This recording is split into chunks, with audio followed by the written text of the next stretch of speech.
Get out of the truck. Now. The inspector's flashlight cut across Otis Marsh's face as three patrol cars blocked the driveway behind him. Otis raised both hands slowly, his tool belt still hanging heavy at his waist. Officer Danny Prout stepped closer, his badge catching the porch light. You think nobody notices a handyman crawling through condemned houses at midnight? Otis kept his voice level. I have permission to be here. Prout laughed, low and mean. Permission from who? The old woman who's about to lose this house. He grabbed Otis by the collar and slammed him against the truck door hard enough to crack the side mirror. This neighborhood's got new owners coming, and men like you don't get in the way of that. Otis's ribs screamed against the metal, but his eyes stayed steady on Prout's face, memorizing every word. What Prout didn't know was that the phone in Otis's shirt pocket had been recording for the last 11 minutes, and it wasn't the only thing watching.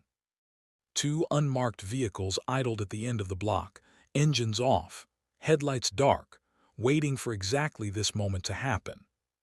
6 months earlier, none of this had a name yet. Otis Marsh was just the man on Comstock Avenue who fixed things. Loose porch rails, leaking gutters, a busted water heater for the widow 2 doors down. He had built houses for 34 years before his knees gave out, and retirement had never meant sitting still. His wife Corinne had been gone 11 years by then, and the habit of fixing things for people had started, if he was honest with himself, as a way of filling the hours a marriage used to fill. Every Saturday he loaded his truck with tools and drove the 6 blocks of the neighborhood he'd lived in his whole life, stopping wherever somebody needed a hand. Mrs. Odessa Grant, 81, called him about a cracked front step. Mr. Herman Lucas, 76, needed his back fence rehung after a storm. Otis charged nothing. He tell people the work was payment enough, watching a house stay standing instead of falling apart around the person inside it. He didn't think of it as anything but decency. That would change the week the yellow notices started appearing on doors up and down the block. Before we dive deeper, if you love true stories of ordinary people standing up to corruption, make sure to like this video and subscribe to the channel so you never miss what happens next. The first notice went up on Mrs. Grant's door on a Tuesday morning. Condemned pending inspection. It read, citing structural hazards that Otis had personally repaired 8 months before. He stood on her porch reading it twice, certain there had been a mistake.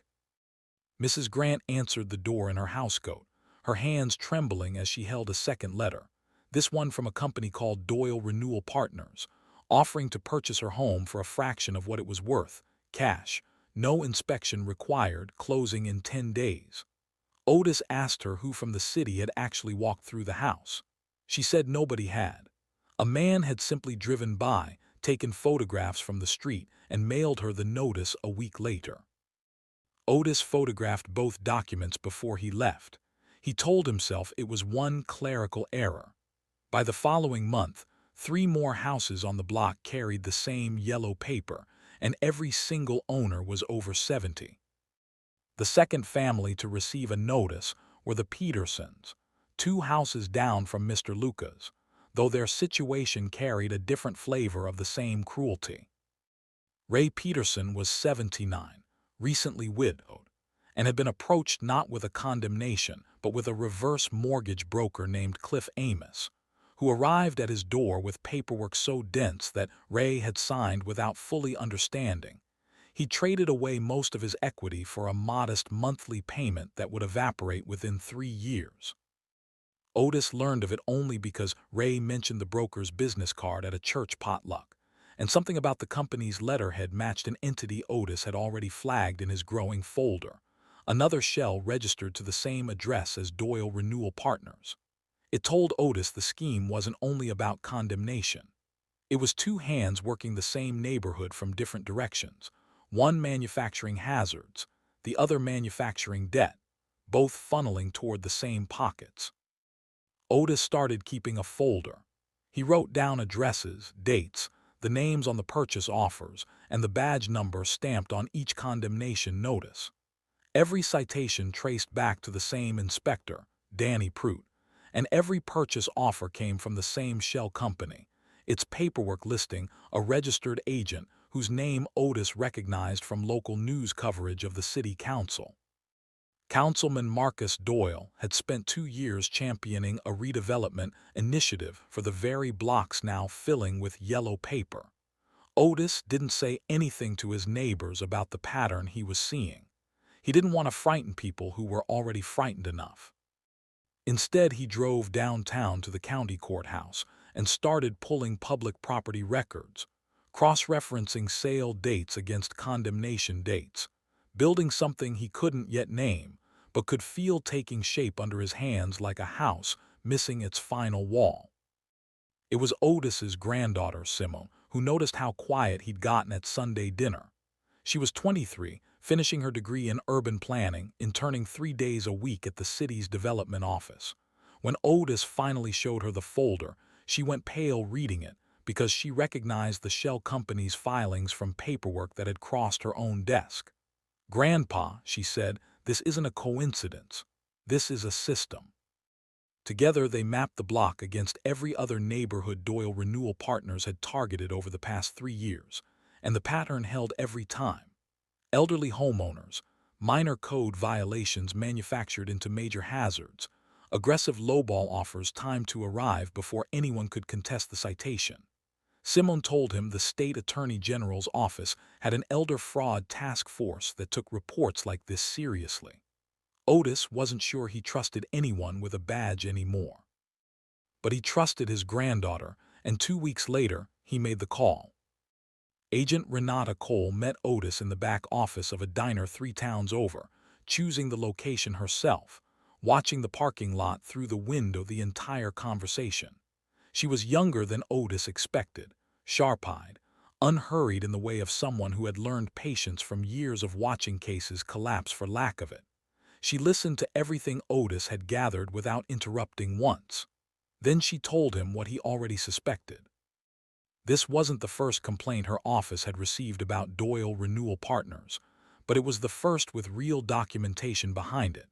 She asked if Otis would be willing to keep collecting evidence, quietly, without confronting anyone directly. It could take months. It could put him at risk. Otis thought about Mrs. Grant's trembling hands on that letter and told Agent Cole he'd already decided the answer before she finished asking the question. For the next 4 months, Otis became something he never planned to be. He wired a small camera into his truck's dashboard, the kind meant for insurance disputes, and began driving past every property on his growing list on a rotating schedule. He photographed inspection notices the moment they appeared. He recorded conversations with neighbors, always with their permission, capturing their fear and their confusion in their own words. He learned Prout's patrol patterns, learned which houses got cited within days of an owner missing a mortgage payment, learned that the citations spiked every time Doyle held a closed-door session with the city's Property Acquisition Committee. Agent Cole met him every 3 weeks, always somewhere new, cataloging what he brought her, building a case file thick enough now to require its own storage box. Otis told no one else what he was doing. Not the neighbors he was trying to protect, not even his own pastor. Only Simone knew the full shape of it. There was one night, midway through that 4th month, when Otis nearly lost everything before it had properly begun. He'd parked 2 blocks from a property scheduled for a fraudulent inspection, waiting to photograph Prout's arrival, when a second patrol car turned onto the street behind him and slowed. Otis killed his dashboard light and slid low in his seat, his heart working harder than his doctor would have liked. The second car idled behind him for nearly a minute before pulling away, and Otis sat in the dark afterward, hands shaking on the wheel, understanding for the first time just how thin the margin was between watching and being seen. He called Agent Cole that night from a payphone outside a gas station, rather than risk his own cell tower pinging near the scene twice in one evening. Cole told him what she'd tell him more than once in the months ahead. The moment it stops feeling dangerous is the moment to worry. Danny Prout noticed the truck before he noticed the man. It appeared too often, parked too long, in front of houses that had nothing wrong with them yet. He ran the plate through the department database out of habit more than suspicion, and found nothing but a retired contractor with a clean record. Still, something about the pattern nagged at him enough that he mentioned it to Councilman Doyle over drinks one evening. The way a man mentions a loose thread without yet understanding it's attached to the whole sweater. Doyle's expression didn't change, but he asked Prout to find out exactly who Otis Marsh had been talking to. It took another 6 weeks of careful watching before Prout spotted Otis meeting a woman in an unmarked sedan outside a diner 2 counties over, exchanging a folder, shaking hands like people closing a deal that mattered. That was the night Prout drove straight to Doyle's office instead of going home. Doyle's office sat on the top floor of a building he'd helped rezone himself, its windows overlooking 3 of the blocks his company had already acquired. He listened to Prout's account without interrupting, turning a pen slowly between his fingers the way he always did when a problem required more thought than it first appeared to deserve.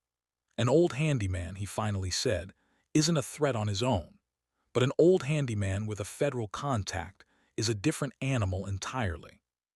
He asked Prout whether Otis had shared anything with his neighbors yet, and Prout admitted he didn't know for certain. Doyle told him to find out quietly, without drawing attention, because the redevelopment vote was 6 weeks away, and he had no intention of letting one retired contractor with a camera in his truck undo 3 years of careful positioning.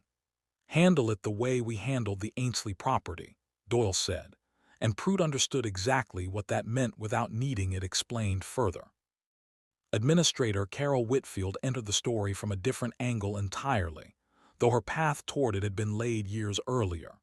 Riverbend Memorial's East Wing expansion, the one that had brought her hospital both prestige and financial strain, had been fast-tracked through the city council specifically because Doyle championed it, waiving fees and expediting permits that should have taken 18 months in barely 6.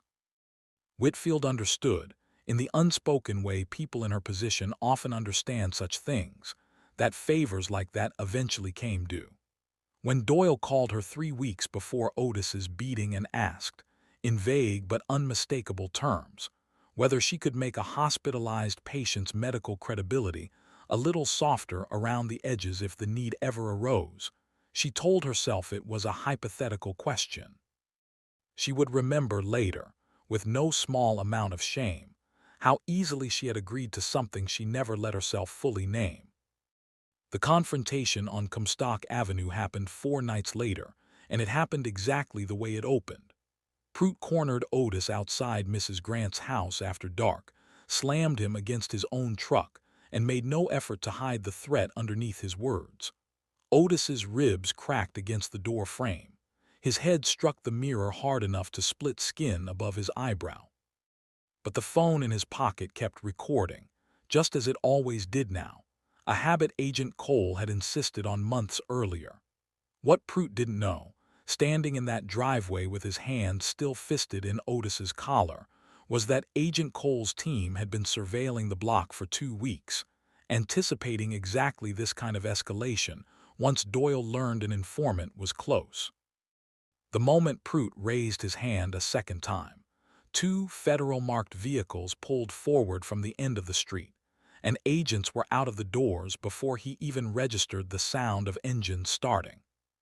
Prout was not arrested that night.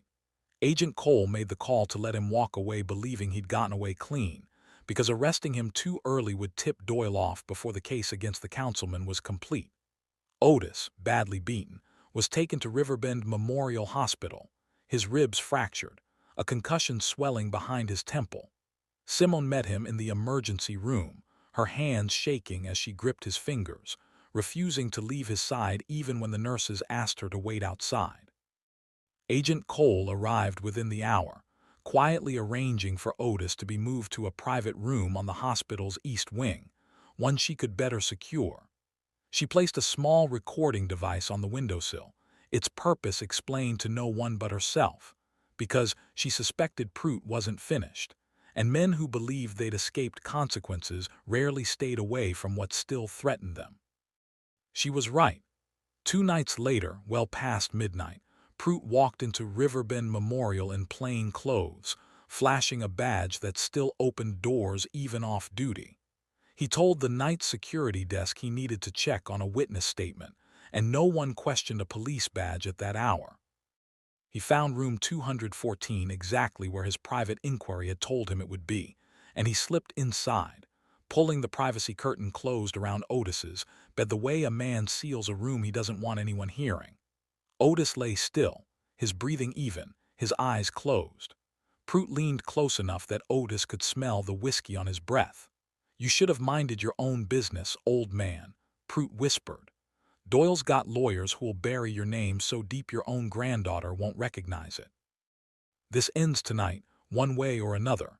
He reached toward the IV line taped to Otis's arm. "Step away from the bed, Officer Prut." Agent Cole's voice came from the shadows near the bathroom door, calm as still water. Prut spun around, his hand jerking back like he'd touched fire. Two more agents entered from the hallway, weapons lowered but ready, positioning themselves between Prut and the exit. "This is a federal witness," Cole said, stepping into the light. "Every word you've spoken since you walked into this room has been recorded, along with everything you said to him in that driveway 4 nights ago." Prut's face drained of color as understanding arrived too late to help him. He tried the same argument every cornered man tries, that this was harassment, that the department would back him, that federal agents had no business in a local matter. Cole simply held up a folded warrant, signed hours earlier, authorizing surveillance of any attempt to intimidate the witness. The cuffs went on before Prut finished his sentence. "Before we dive deeper, let us know in the comments where you're watching from. We'd love to hear from you. And don't forget to hit that subscribe button so you never miss any of our upcoming videos." Otis opened his eyes the moment the cuffs clicked shut, having been awake through every word. "I heard all of it," he said, his voice rough but steady, "every threat going back to that driveway." Prut stared down at him, mouth working without sound coming out. "You were supposed to be asleep," he finally managed. "I was supposed to be finished," Otis said. "That was the plan, wasn't it? Beat me quiet on that street, and if that didn't hold, finish it here." Agent Cole motioned the agents forward to remove Prut from the room, but before they reached the door, Simone burst in, having heard the commotion from the family waiting area down the hall. She saw the agents, saw Prut in handcuffs, saw her grandfather sitting upright with fresh bandages across his forehead. "What is happening?" she demanded, looking between all of them. "Grandpa, why were federal agents in your room?" Otis sat her down and told her everything, 4 months of quiet documentation compressed into 20 exhausted minutes. Agent Cole filled in what Otis couldn't, explaining the scope of what they'd found. 41 properties across 6 neighborhoods, all condemned under manufactured code violations, all purchased below market value by shell companies traced back to Councilman Doyle's development partners, along with a second thread involving predatory reverse mortgage brokers steering elderly homeowners into debt they'd never fully understood. Simone's hands curled into fists as she listened, thinking of every one of those addresses she might have unknowingly processed paperwork for during her internship, thinking too of Ray Peterson's trembling signature on paperwork he'd never truly understood. "This is bigger than Prut, isn't it?" she said. Cole nodded. "Prut is the hand doing the damage. Doyle is the one deciding where it lands. And we don't yet have enough tying Doyle directly to the fraud. Only to the pattern around it. That's what we need next, and that's what makes your grandfather dangerous to them." Doyle's response arrived on the morning news before the sun had fully risen. He stood behind a podium outside City Hall, his tailored suit pressed, his expression carefully arranged into wounded civic pride. "I want to address the troubling allegations circulating against a decorated member of our police force," he began, his voice smooth with practiced sincerity. "Officer Prut has served this city faithfully, and I find it deeply concerning that federal agents would insert themselves into a local matter without proper coordination."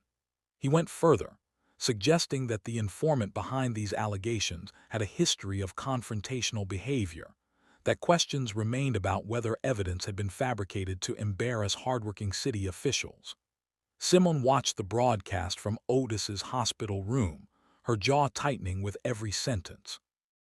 This is a coordinated attempt to undermine the redevelopment work this city desperately needs, Doyle said, staring directly into the camera.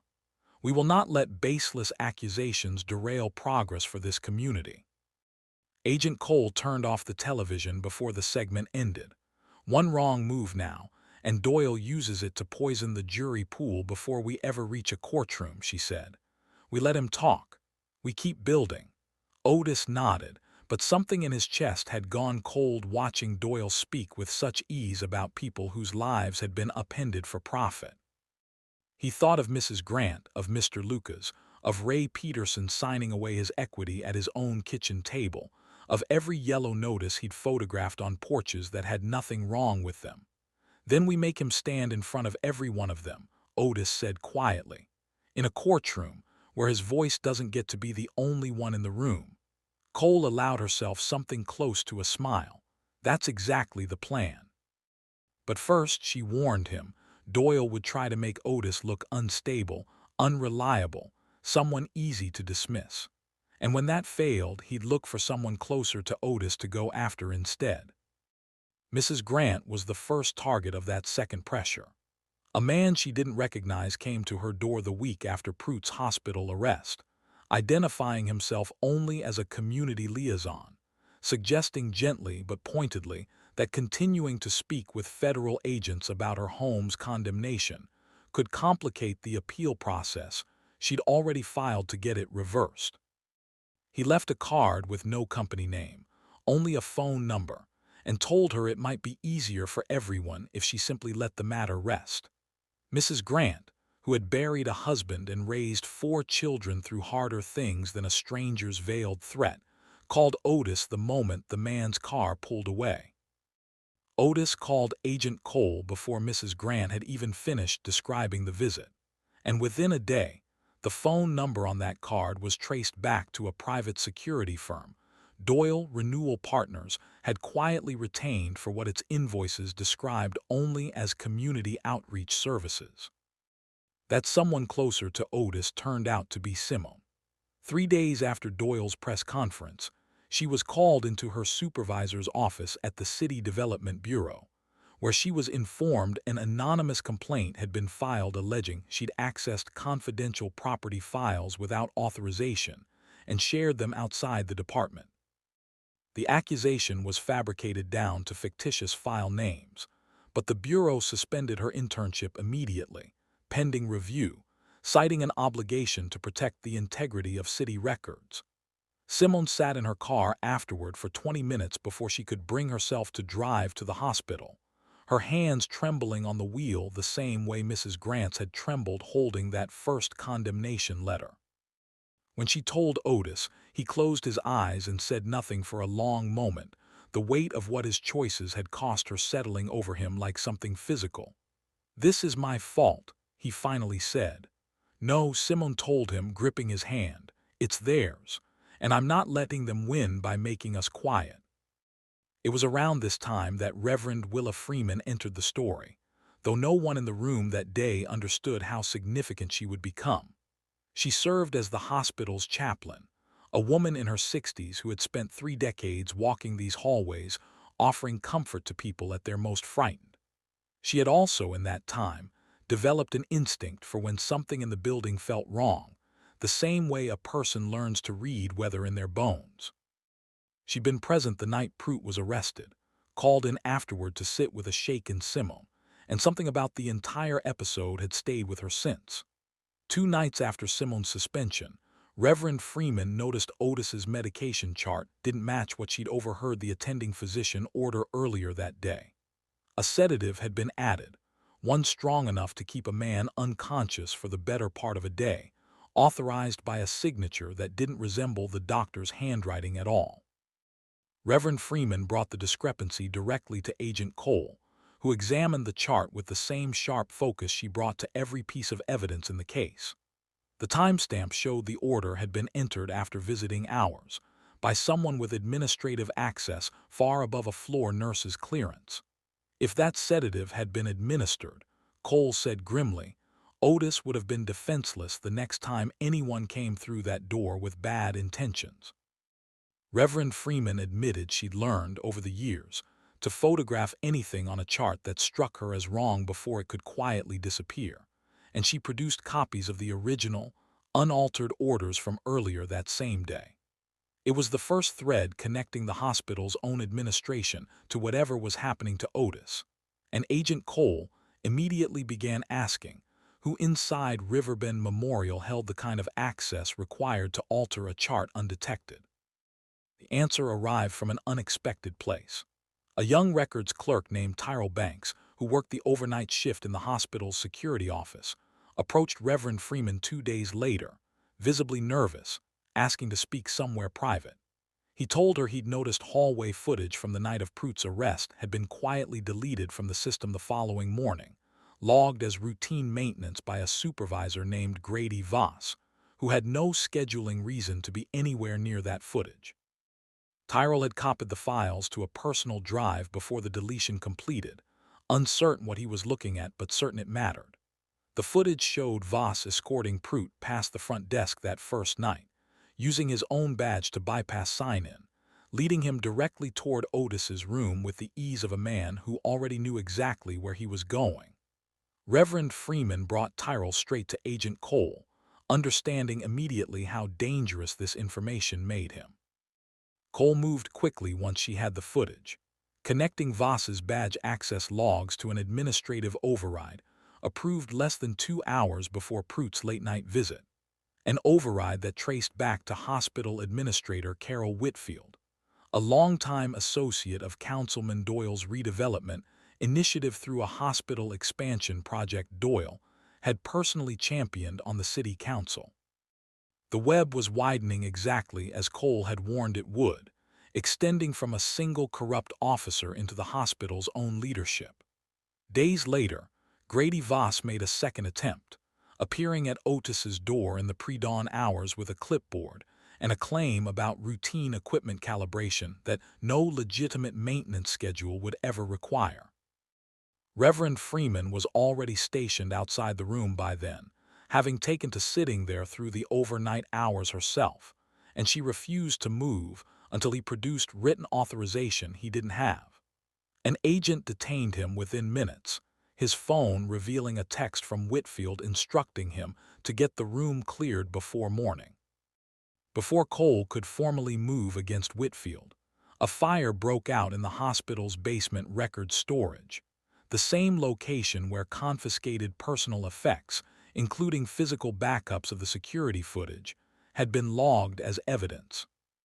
The blaze was contained within an hour, but the fire marshal's preliminary report noted the point of origin sat suspiciously close to the evidence lockers rather than any wiring or equipment likely to malfunction on its own, a detail Agent Cole flagged for a full arson review the moment she read it.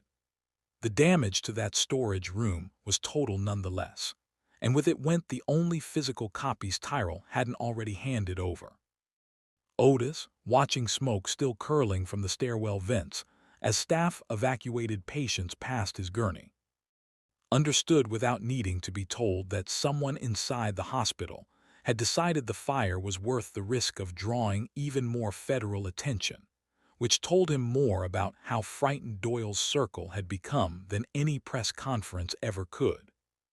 Tyrell was arrested in the hospital parking lot less than 20 minutes after the fire alarm stopped, on charges of possessing stolen prescription medication supposedly found in his work locker.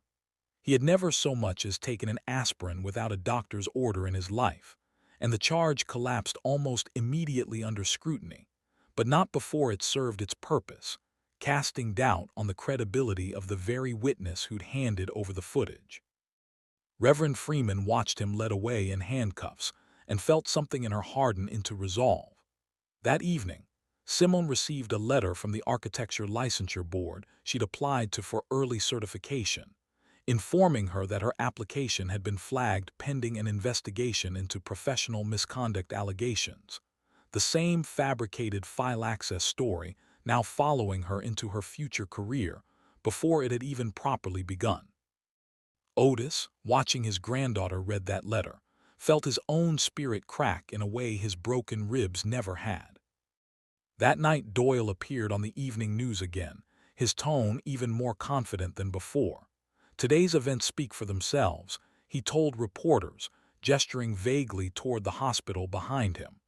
A conveniently timed fire destroys evidence just as questions mount about its authenticity. A hospital employee with access issues suddenly becomes their star witness. This is not an investigation. This is theater, designed to distract this city from the real progress redevelopment is bringing to struggling neighborhoods.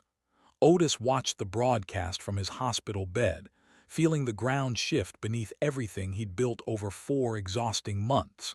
Simone sat beside him in silence, her suspension letter still folded in her lap, her early certification now under threat.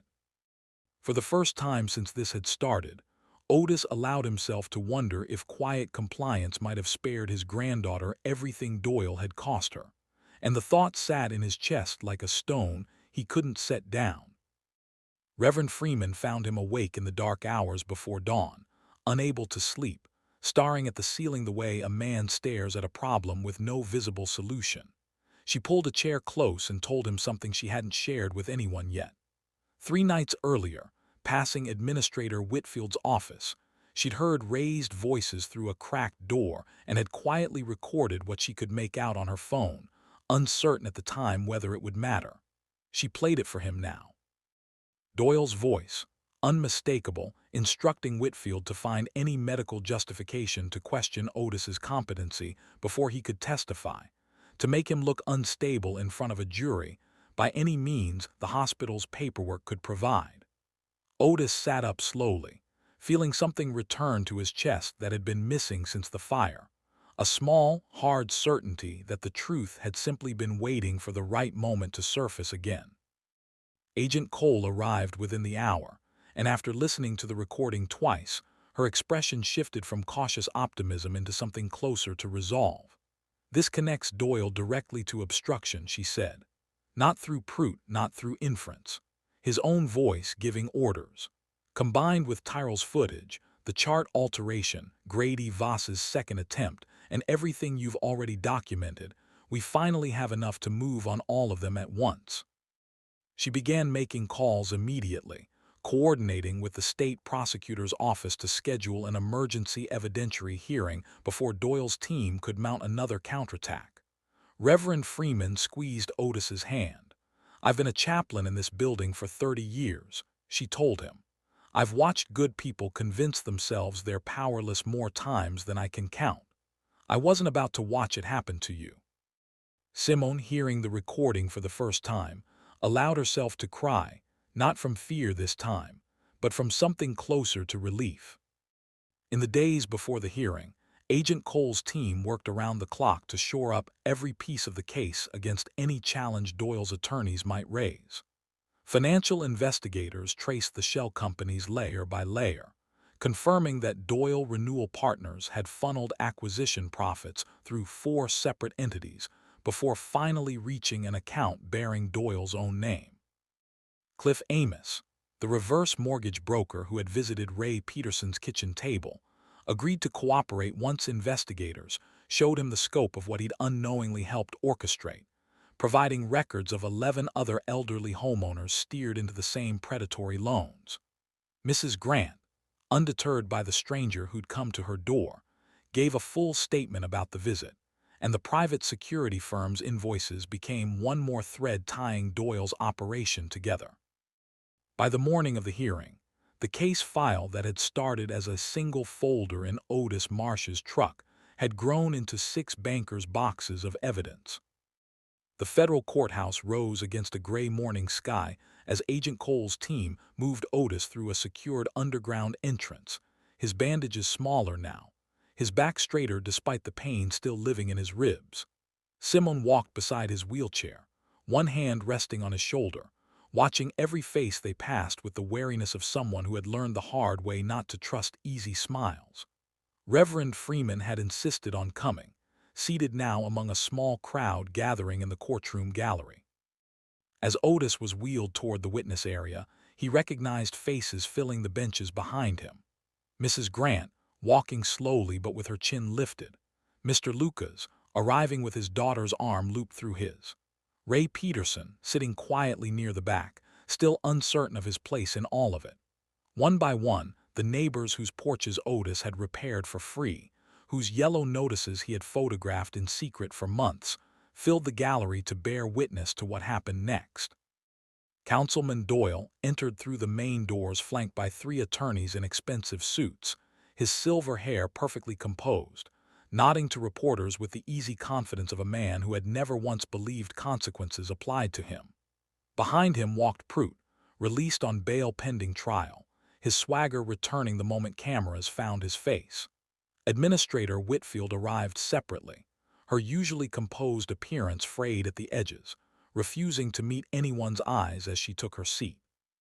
They settled at the defense table as Judge Miriam Castellano called the hearing to order, her expression giving away nothing as she surveyed the packed gallery behind them. Agent Cole rose first, laying out the scope of the case in measured, unhurried language, before calling Otis Marsh to the stand.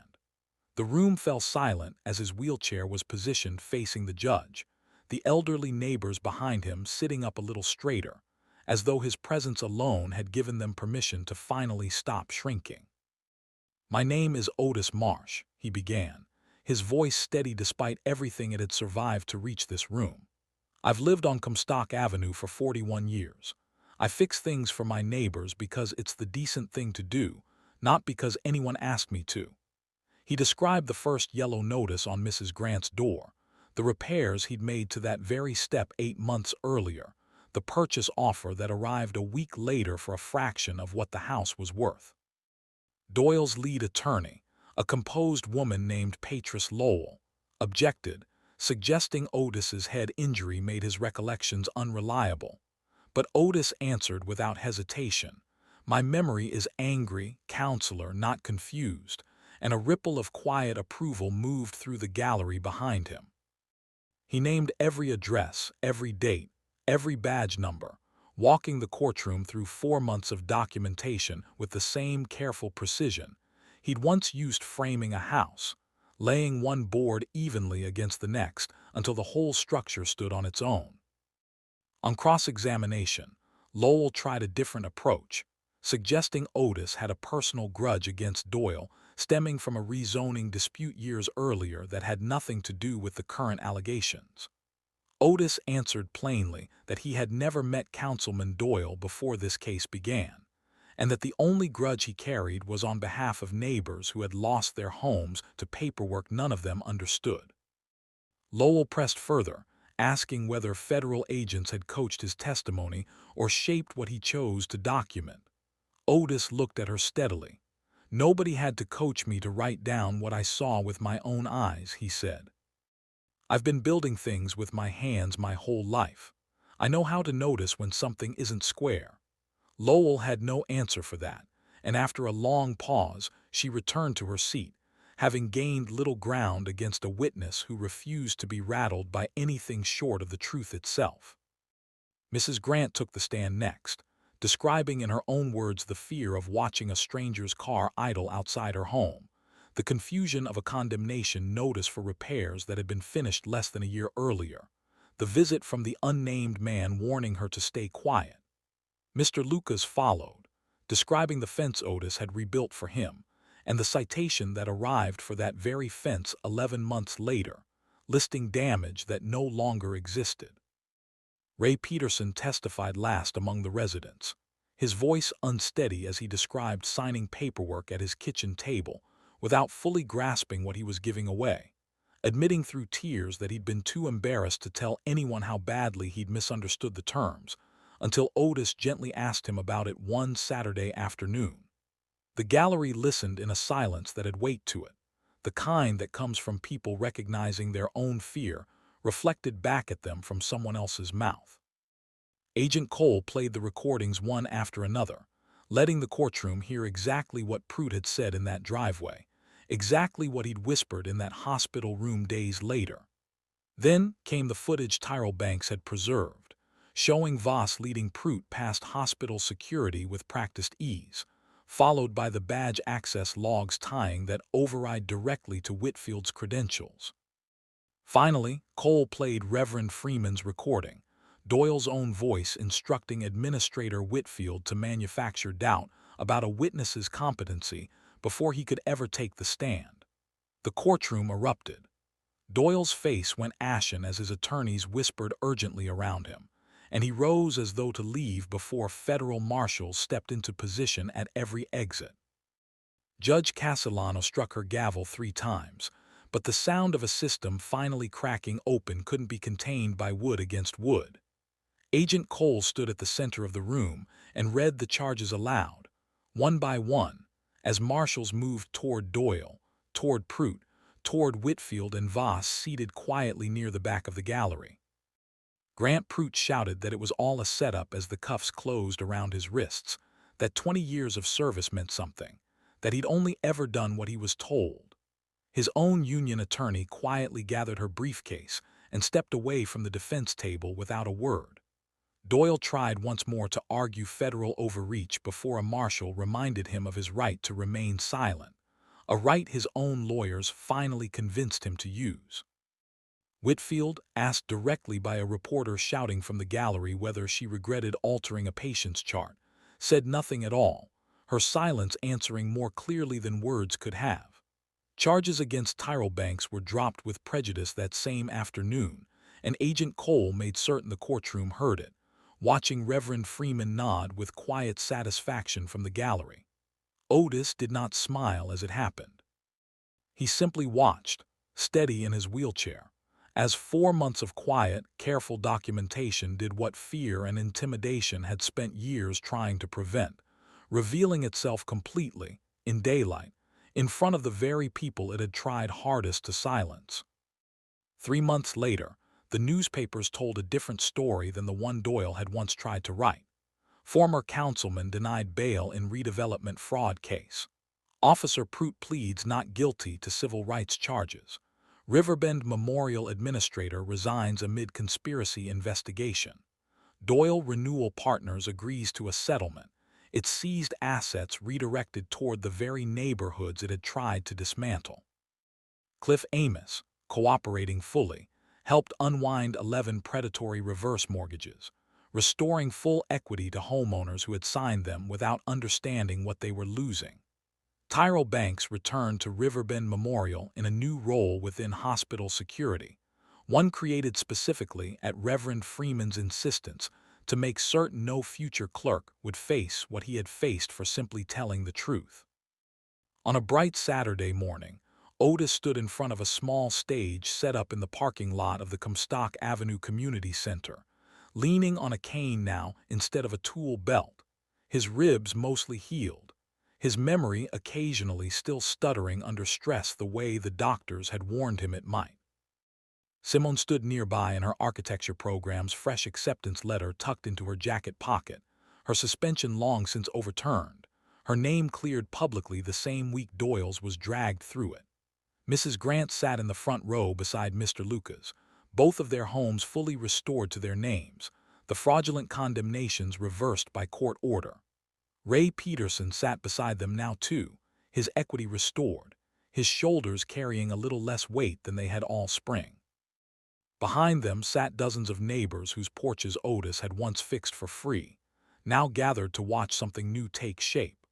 The settlement funds had seeded a community land trust, jointly overseen by residents, and the state's Elder Fraud Task Force, guaranteeing that no home in the neighborhood could ever again be condemned without an independent inspection and a resident's own attorney present. Otis stepped to the microphone without notes, the words arriving the way they always had, plainly and without performance. "I didn't set out to be anyone's hero," he said.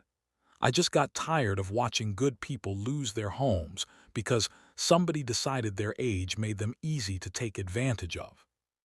Reverend Freeman stood near the back of the crowd, her hands folded, watching the ceremony with the quiet satisfaction of someone who had spent 30 years in that hospital learning exactly when silence stopped being safe. Agent Cole stood beside her, out of uniform for once, having attended every hearing this case required and now simply present to witness what came after. Mrs. Grant rose slowly from her seat, leaning on her cane. "You made us visible again, Otis," she said. "No, ma'am," he answered, the same words another man might have said in another driveway on another block, entirely unaware how closely his own courage echoed something larger than himself. "You were always visible. They just thought power meant the right to look away." As the crowd began to disperse toward tables set with coffee and folding chairs, Simone slipped her arm through her grandfather, and together they watched the neighborhood exhale, one restored porch at a time, the land trust's first plaque already bolted beside the community center door, engraved simply with the words, "This neighborhood belongs to the people who built it." If you enjoyed this story, please give it a like, share it with someone who'd appreciate it, and subscribe for more stories like this one. Thank you for watching.